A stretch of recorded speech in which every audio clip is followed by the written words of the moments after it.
கோவையில் செயல்பட்டு வரும் அவினாஷ்லிங்கம் மனையியல் மற்றும் மகளிர் உயர்கல்வி நிறுவனத்தின் 37வது பட்டமளிப்பு விழா அவினாஷ்லிங்கம் பல்கலைக்கழக வளாகத்தில் நடைபெற்றது. இந்த நிகழ்வில் சென்னை ஐஐடி இயக்குநர் காமகோடி முதன்மை விருந்தினராக பங்கேற்று தரவரிசையில் சிறப்பிடம் பெற்ற 94 மாணவியர்களுக்கு பதக்கங்களை வழங்கினார். பட்டமளிப்பு விழாவில் மொத்தம் 2328 மாணவியர்களுக்கு பட்டங்கள் வழங்கப்பட்டன. இந்த நிகழ்வில் சிறப்புரையாற்றிய காமகோடி பட்டம் பெறும் மாணவர்களுக்கு வாழ்த்துக்களை தெரிவித்துக் கொண்டார். தொடர்ந்து நிகழ்வில் பேசிய அவர், பிரதமரின் வளர்ச்சி அடைய பாரதம் 2047 நோக்கி நாம் செயல்பட வேண்டும்.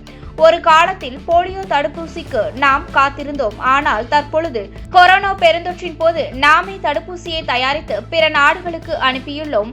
இதுதான் நம்முடைய வளர்ச்சி என்றார். நம்முடைய நாடு மிகப்பெரிய பொருளாதாரத்தை கொண்டுள்ளது. எனவே தரமான கல்வியை நாம் தர வேண்டும்.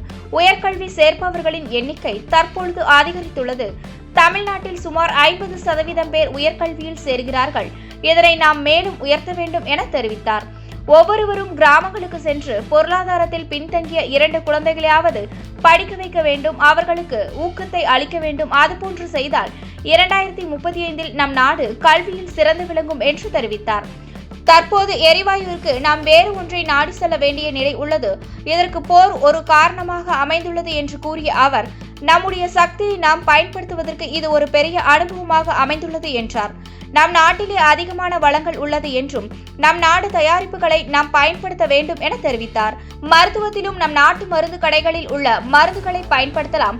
கோபால் பல்பொடி போன்றவற்றை நாம் பயன்படுத்தலாம். நம் ஊரிலே அதிகமான பொருட்கள் உற்பத்தி செய்ய முடிகிறது என்று தெரிவித்த அவர், அதே போன்று ஒழுக்கத்தையும் நாம் வளர்த்து கொள்ள வேண்டும். இதனை பின்பற்றினாலே 2047 வளர்ச்சி அடைந்த பாரதமாக நாம் மாறுவோம் என்று தெரிவித்தார்.